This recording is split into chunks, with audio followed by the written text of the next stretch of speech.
하나님 말씀은 요한복음 20장 1절에서 10절까지 말씀입니다. 신약성경 183면에 있는 요한복음 20장 1절에서 10절까지 말씀 한 절씩 교독하겠습니다. 요한복음 20장 1절부터 10절까지입니다. 안식 후 첫날 일찍이 아직 어두울 때에 막달라 마리아가 무덤에 와서 돌이 무덤에서 옮겨진 것을 보고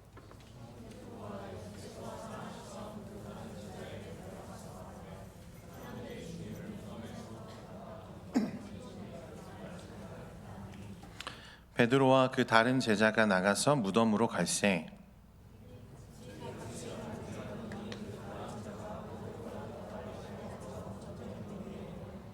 구부려 세마포 놓인 것을 보았으나 들어가지는 아니하였더니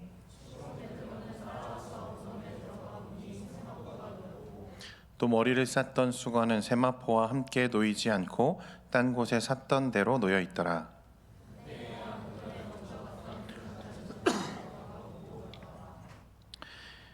그들은 성경에 그가 죽은 자 가운데서 다시 살아나야 하리라 하신 말씀을 아직 알지 못하더라.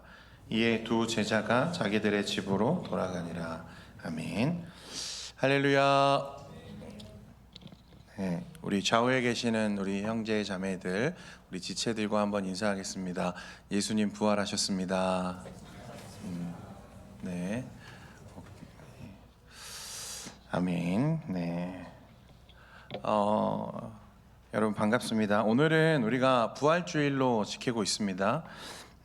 오늘날 성도들 가운데 교회 밖에 있는 사람들은 부활이 뭔지 관심도 없고 알 필요도 없죠. 그런데 성도들 가운데에도 안타깝게 부활에 대해서 잘 모르거나 또 다른 진리들, 성경의 다른 진리들은 내가 다 수용하고 받아들여도 부활만큼은 수용할 수 없다는 아주 기형적인 신앙을 가진 사람들이 꽤 많이 있습니다. 그래서 어떤 사람들의 말을 빌리자면 예수님의 부활은 사실 역사적인 사실이 아니라 부활은 주님의 영향력 같은 거라 이렇게 말하기도 합니다. 예수님이 죽으신 이후에 그의 가르침이나 교훈이나 그런 것들이 제자와 제자를 통해서 계속 이어졌기 때문에 예수님은 진짜 죽은 게 아니라 우리 마음속에 영원히 살아계시다 이렇게 이해하는 거죠. 실제 어떤 교단의 가르침입니다. 여러분, 예수님의 부활은 2000년 전 팔레스타인 한 지역에서 실제로 일어난 역사적 사실입니다. 믿으십니까? 영향력 따위가 아닙니다. 예수님의 부활이 만약 역사적 사실이 아니라면 여러분 그동안 저와 여러분이 쌓아왔던 신앙과 그 신앙을 뒷받침하는 모든 성경적인 가치관이 한순간에 쓰레기통으로 처박히는 거예요. 고린도전서 15장 17절 말씀에 그리스도께서 다시 살아나신 일이 없으면 너희의 믿음도 헛되고 너희가 여전히 죄 가운데 있을 것이요 라고 말합니다. 성경은 부활이 사실이 아니면 우리의 모든 믿음이 헛되다고 말해요. 예수님이 죽음 가운데 여전히 머물러 계시다면 예수님께서 그 죄의 문제를 해결하지 못하셨다는 의미입니다. 생각해 보세요. 자신의 생명도 죽음에서 건질 수 없는 이가 어떻게 다른 사람을 구원할 수 있겠습니까? 자신도 죽음에 여전히 머물러 있는 사람이 어떻게 우리에게 생명을 주실 수 있냐는 말입니다. 그래서 예수님의 부활은 곧 예수님의 칭의, 그러니까 예수님이 의롭다는 증거이고 또 우리의 죄의 문제가 이 부활 사건 이후에 모두 해결되었다는 확증이고 보증이라는 사실입니다. 다행히 중요한 것은요, 이 부활이 우리에게 맹목적인 신앙을 무리하게 요구하는 억지가 아니라는 거예요. 왜냐하면 이 부활에는 그 부활을 확실하게 뒷받침할 만한 증인과 증거가 차고 넘치기 때문에 그렇습니다. 오늘 본문에도 그 증인들의 이야기가 나오는데요. 말씀해 보면 예수님이 부활하신 후에 제자들에게 또 여인들에게 심지어 500 형제가 한꺼번에 그 부활을 목격한 일도 있다고 말씀은 기록합니다. 그리고 이 신약 성경 말씀들이 기록되던 당시에 그들 중 상당수가 여전히 살아있고 그 부활을 증거하고 있었다고 말해요. 그리고 여러분 아시는 것처럼 제자들은요, 예수님이 십자가에 달리실 때 자신도 예수님과 같이 붙잡혀 죽을까 봐 어떻게 했습니까? 다 도망쳤어요. 베드로는 3번이나 예수님을 저주하며 부인하며 도망쳤죠. 이후에 그런데 어떻게 되죠? 예수님의 부활을 증거하다가 전부 순교해요. 이것이 만약 그들이 만들어낸 거짓이고 조작된 사건이라면 여러분, 과연 그 거짓을 위해 여러분들은 목숨을 걸 수 있겠냐는 거예요. 불가능한 일이었다는 거죠. 그리고 그 당시에 그 많은 사람들, 그 많은 초대교회의 성도들이 예수 그리스도의 부활의 사실을 증거하다가 십자가에 또 어떤 형틀에 순교하는 일이 너무나 많았는데 단 한 사람이라도 이것이 사실이 아니야 라고 고백하는 날에는 쉽게 허물어지는 이야기들이죠. 여러분, 너무나 선명하게 예수 그리스도의 부활 사건이 목격되어지고 또 증언되었다는 것을 우리가 알 수 있습니다. 오늘 본문은 예수님의 부활에 대한 증인과 또 그 이야기들을 우리에게 기록하고 있는데, 요한의 기록을 따라 그 한 장면을 우리가 나누기를 원합니다. 오늘 본문 1절 말씀해 보니까 이렇게 기록해요. 안식 후 첫날 일찍이 아직 어두울 때에 막달라 마리아가 무덤에 와서 돌이 무덤에서 옮겨진 것을 보고, 말씀해 보면 안식 후 첫날 아직 어두울 때에 라고 말했습니다. 이건 어두운 일요일 새벽인 거예요. 제자들은 여전히 그 시간에 두려움과 밤잠에 묶여 있었던 그런 시간이었습니다. 그런데 막달라 마리아라고 하는 한 여인이 안식일이 끝나기를 기다렸다는 듯이 일요일 새벽, 아직 동도 트지 않은 그 어두운 시간에 예수님의 무덤을 향해 달려가고 있는 거죠. 여기에는 사연이 있습니다. 여러분, 예수님이 운명하신 십자가 위에서 마지막 숨을 거두신 시간이 금요일 오후 3시쯤이었어요. 3시쯤. 그러니까 이후에 여러분, 아리마대 사람 요셉이 가서 예수님의 시신을 내어 주십시오, 내가 그를 장사하기를 원합니다 라고 허락을 받고 이제 예수님의 장사를 치르잖아요. 그런데 이 아리마대 사람 요셉이 가서 예수님의 장례를 허락받기까지도 또 한참의 시간이 이미 지체되었죠. 그러니까 사실 이 안식일 전에 이 장례를 마치기 위해서는 시간이 너무나 촉박한 상황이었어요. 여러분, 왜 안식일 전에 장례를 마쳐야 되죠? 안식일에는 이 시신에 손을 댈 수가 없어요. 그게 율법입니다. 그래서 안식일이 되기 전에 그 남은 이 시간에 예수님의 장례를 치러야 했던 거예요. 그러니까 어떻게 했겠어요? 제대로 된 격식도 갖추지 못하고 예수님을 대충 장례 치를 수밖에 없는 상황이었던 거죠. 예수님의 시신은요, 여러분, 정상적인 상태가 아니었어요. 손발에는 못이 박혔고 옆구리에는 창이 찔렸습니다. 온몸에 상처와 머리에 가시관까지 정상적인 곳이 하나도 없었어요. 그러니까 이 피투성이인 시신을 닦아내고 원래대로라면 정중하게 향료를 가지고 그의 몸을 닦아서 장례를 치러야 되는데 그럴 시간이 없었다는 거예요. 어떻게 했을까요? 대충 세마포로 싸서 그냥 무덤에 넣을 수밖에 없었을 거예요. 그래서 이 대충 수습된 예수님의 시신이 너무나 마음에 걸려서, 그게 너무 괴로워서 이 막달라 마리아가 안식일이 마치자마자 무덤으로 달려갔다는 거예요. 그렇게라도 예수님의 죽음을 애도하지 않으면 견딜 수 없는 마음이 이 마리아 안에 있었던 거죠. 사랑하는 마음이었습니다. 극진히 사랑하는 마음이죠. 우리는 이 마리아의 사랑에 대해서 이러쿵 저러쿵 쉽게 이야기할 수는 없을 것 같아요. 하지만 이 여인이 지금 이 무덤에 가기까지 어두움과 또 두려움과 모든 유대인들의 감시를 이기고, 또 이 사태, 예수님이 돌아가신 이 상황과 관련해서 벌어지는 수없이 많은 엄청난 무게의 현실들을 이기고, 그 시간에 누구보다 가장 먼저 예수님의 무덤 앞으로 가서 울어야만 하는, 뭔가를 더 해야만 하는 마음을 간직한 사람이었다는 것만은 분명하죠.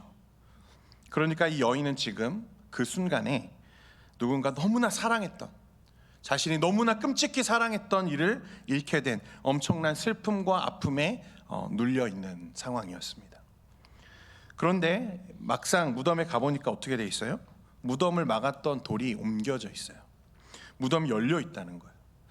여러분, 당시 유대 사회에서요, 무덤은 큰 돌을 굴려서 입구를 막아놓는 형식으로 장례를 치렀어요. 우리는 지금 매장을 하잖아요. 유대 사회에서는 굴을 파서요, 아니 동굴에다가 시신을 넣고 그 입구를 바위로 틀어 막습니다. 그리고 봉인을 해요. 새 나오지 않도록. 그러니 사실 이 여인이 무덤에 간다고 해도 그의 마음대로 예수님의 시신을 다시 손댈 수 있는 상황은 아니었습니다. 그럼에도 가야만 했던 거죠. 또 그 당시에 어떤 일이 많았냐면 무덤에서요 도굴이 너무나 성행했었다고 해요. 그래서 기록에 보면 무덤을 지키는 군인들이 상시 상주에 있고, 또 로마 황제가 이 무덤을 막은 돌을 옮기는 행위조차도 사형으로 다스리라는 법률을 제정해 발표할 정도로 당시에는 도굴이 성행했습니다. 무덤을 도굴하는 거죠. 그런 기록이 실제로 남아 있어요. 여러분, 이 여인은 무덤이 열려 있고 예수님의 시신이 사라졌다는 사실을 이제 확인했습니다. 그러니까 어떻게 생각할 수밖에 없는 거죠. 누군가가 예수님의 무덤을 도굴했고 예수님의 시신을 훔쳐갔다고 생각을 하는 거예요. 너무 당황했어요. 아니, 예수님이 죽으신 것도 너무 슬퍼가지고 애도하지 않을 수 없는 이 애통한 마음으로 찾아갔는데 무덤은 도굴되어 있고 열려 있고 예수님의 시신은 찾을 수가 없는 이 황망한 상황에서 너무 좌절하고 있는 거죠. 그래, 그 여자가 어떻게 합니까? 너무 놀라서 예수님의 제자들에게 달려갔어요. 오늘 2절과 3절 말씀인데 같이 보겠습니다. 시작. 시몬 베드로와 예수께서 사랑하시던 그 다른 제자에게 달려가서 말하되 사람들이 주님을 무덤에서 가져다가 어디 두었는지 우리가 알지 못하겠다 하니 베드로와 그 다른 제자가 나가서 무덤으로 갈새. 여러분, 이 베드로와 다른 제자는 평행 본문들을 살펴보면 요한입니다. 이 요한이 지금 이 말씀을 기록하고 있잖아요. 베드로가 먼저 뛰어나가요. 그리고 요한이 그 뒤를 따라 나갑니다. 그런데 아마 요한이 더 젊고 달리기를 잘했는지 누가 먼저 도착해요? 요한이 먼저 도착했어요.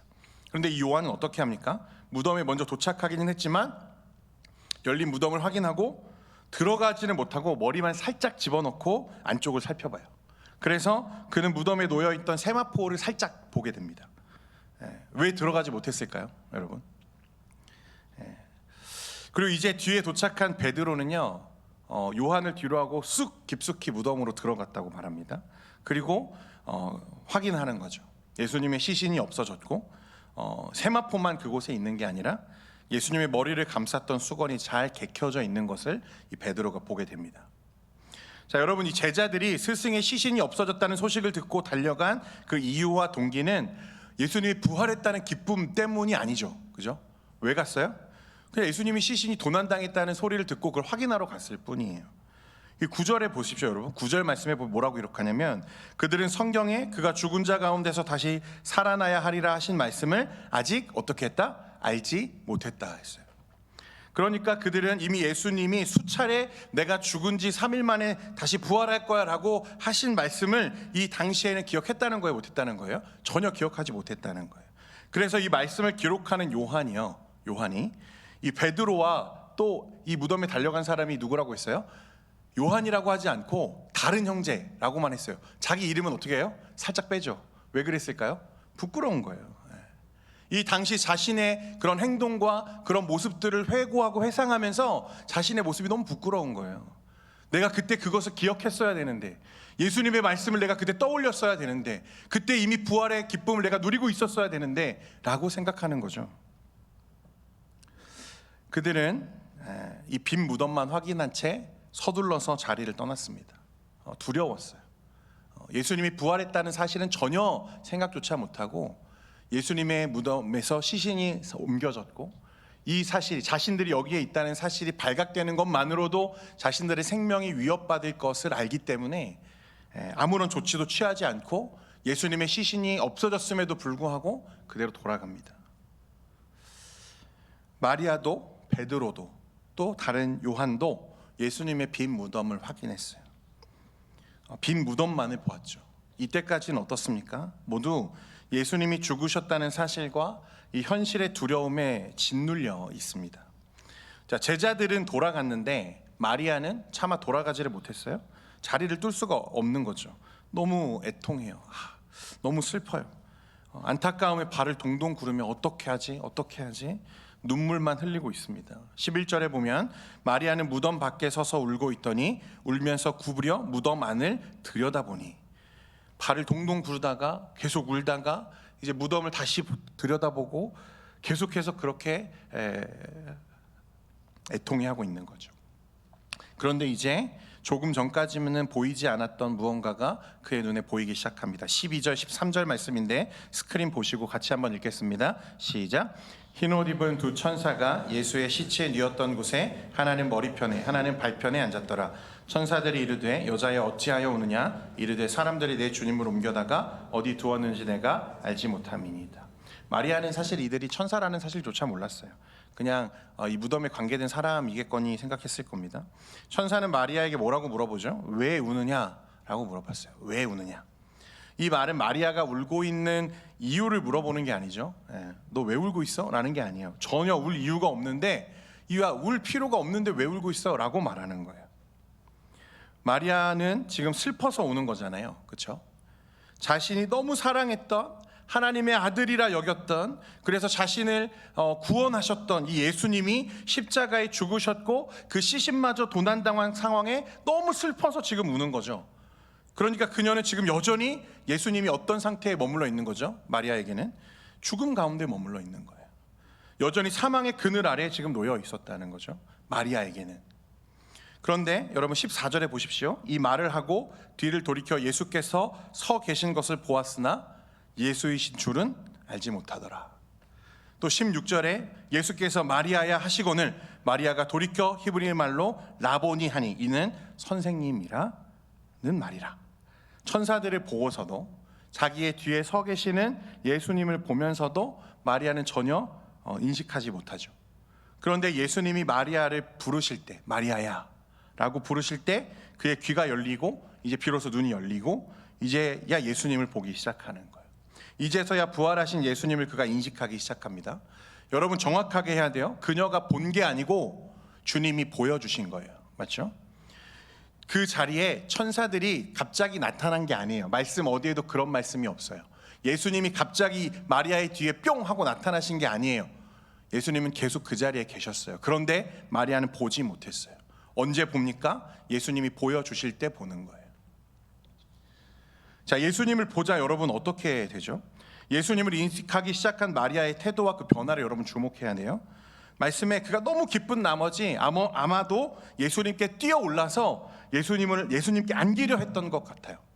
그래서 예수님이 17절에 뭐라고 말씀하시냐면 나를 붙들지 말라, 나를 만지지 말라, 이렇게 예수님이 말씀하시죠.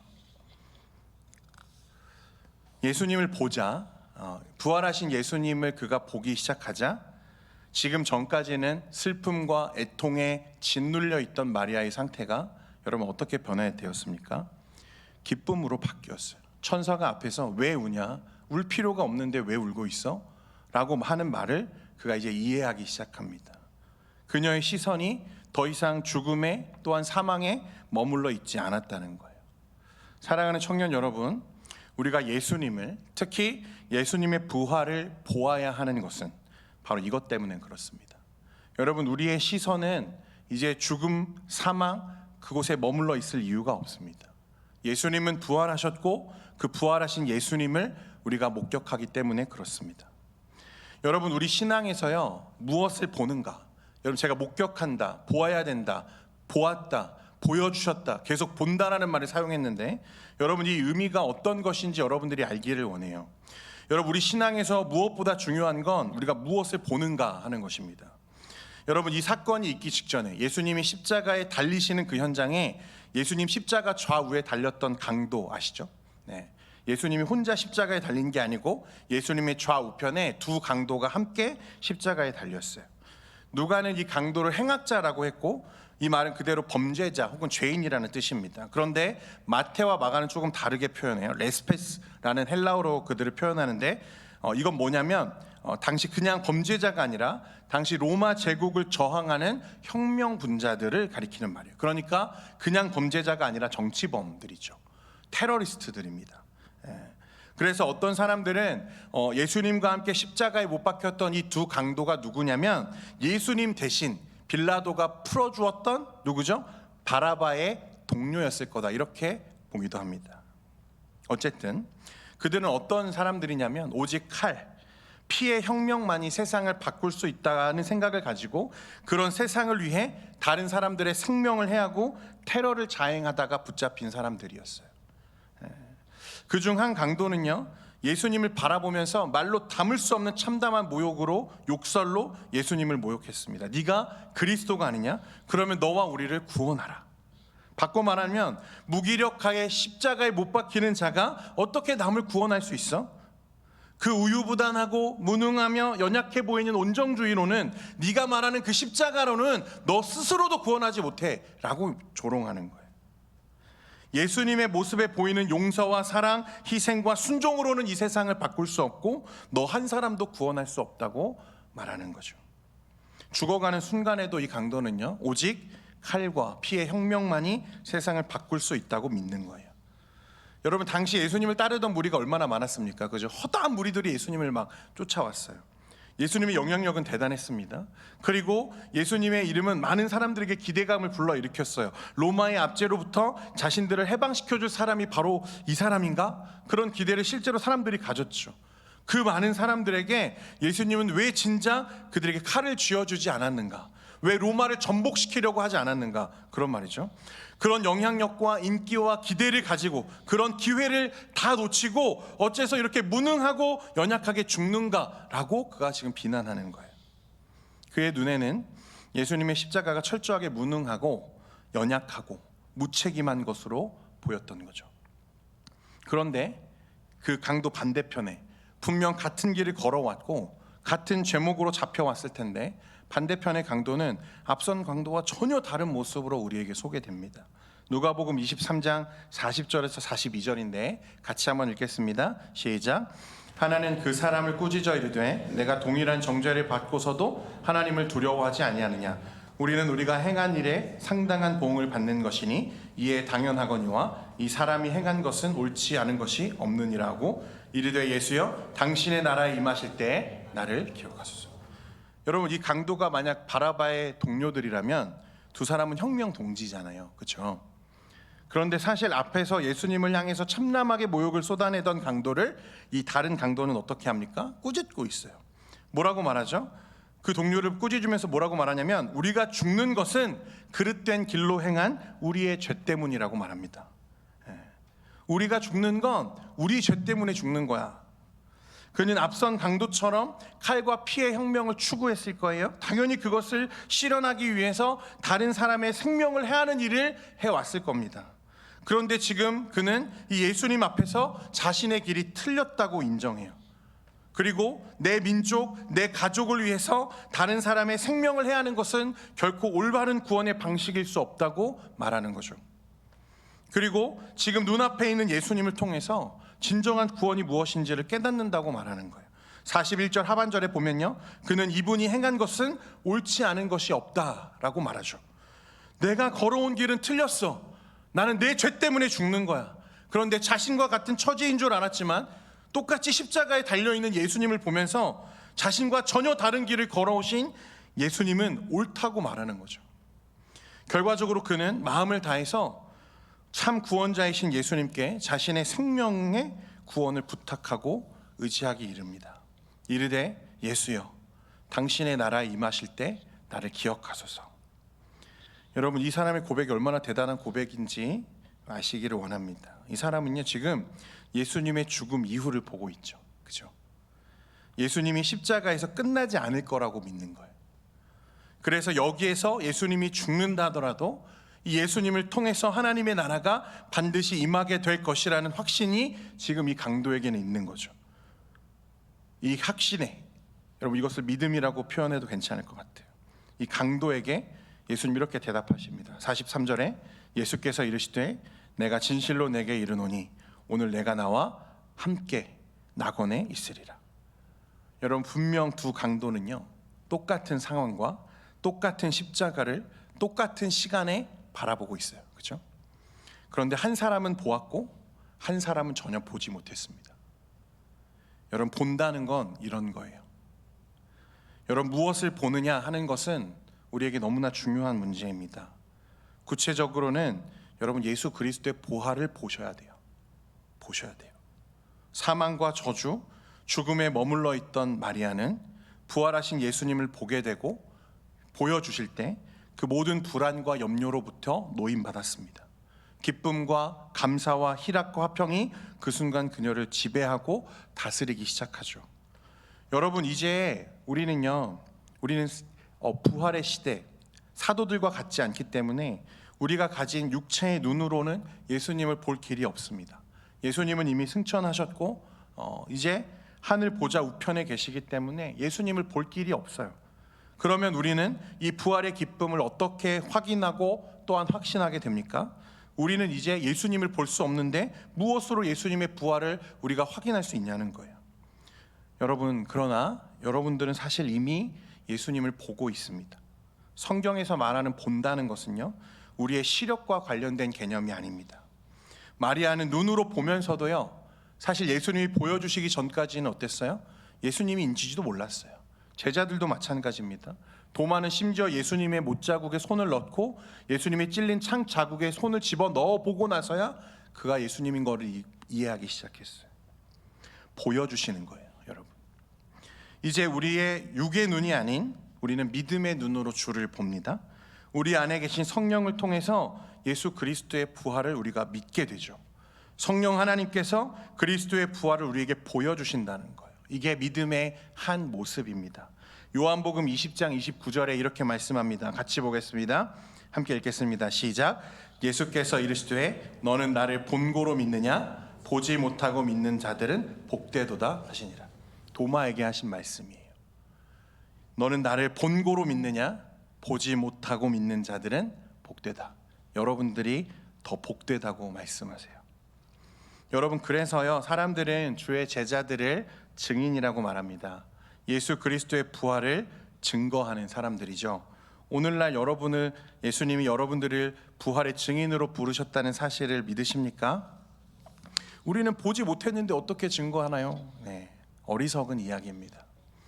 성령께서 우리에게 주신 믿음과 그 복음을 근거로 주의 생명을 전하는 사람들이 제자들입니다. 그것이 마지막 시대에 그리고 마지막 날들을 살아가고 있는 저와 여러분들의 공통적인 목표죠. 여러분, 이제 다음 주가 우리 전체 출석 주일입니다. 날씨가 좋아지고 따뜻해지니까 꽃 구경하러 간다고 예배 자리에 안 나오는 청년들이 늘어가요. 여기까지만 얘기하겠습니다. 여러분, 만약에 예수님의 부활이 사실이고 이것이 생명이라면 여러분, 이렇게 태연하게 앉아 있을 수가 없죠. 여러분, 다음 주에요, 우리가 전체 출석 주일을 맞아서 사실 아무것도 다른 건 준비하지 않았습니다. 여러분, 오해하지 마십시오. 선물도 있고요, 간식도 있고 다 있습니다. 하지만 우리가 준비한 진짜 선물은 그런 게 아니라는 거예요. 복음이죠, 복음. 우리 청년부를 통해서 하나님의 복음과 그 영광이 선포되는 현장이 여러분 다음 전체 출석 주일이 되었으면 좋겠어요. 아직 용기를 내지 못한 지체들이 있다면 이번 기회에 이 영광스러운 생명의 복음으로 여러분들의 사명을 자각하고 여러분들이 가장 사랑하는 그 사람, 내가 누리게 된 예수 그리스도의 복음과 생명을 함께 누리기를 소망하는 그 한 사람에게 여러분 마음을 담아서 한 주간 초청하고 기도하시기를 바라요. 여러분, 만약 예수 그리스도의 부활이 사실이라면, 아니 명확하게 사실이죠, 그 사람은 생명이 없는 거예요. 하나님의 진노와 심판이 있습니다.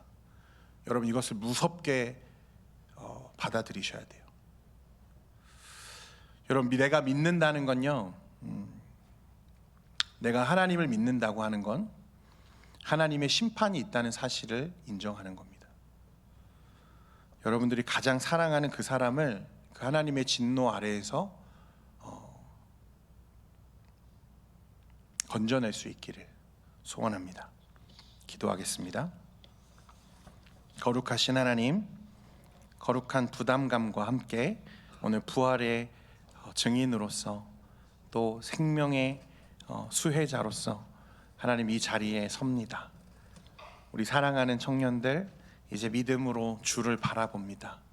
나의 모든 것, 나의 삶, 나의 모든 생명까지 주님의 것임을 우리가 인정합니다. 주님, 이 시간 부활의 생명이 되셔서 우리에게 그 생명을 나누어 주신 그 예수 그리스도의 은혜를 감사하며 주님, 우리에게 맡겨주신 이 사명을 주님 감당하는 우리 청년들 되게 하옵소서. 예수님의 이름으로 기도합니다. 아멘.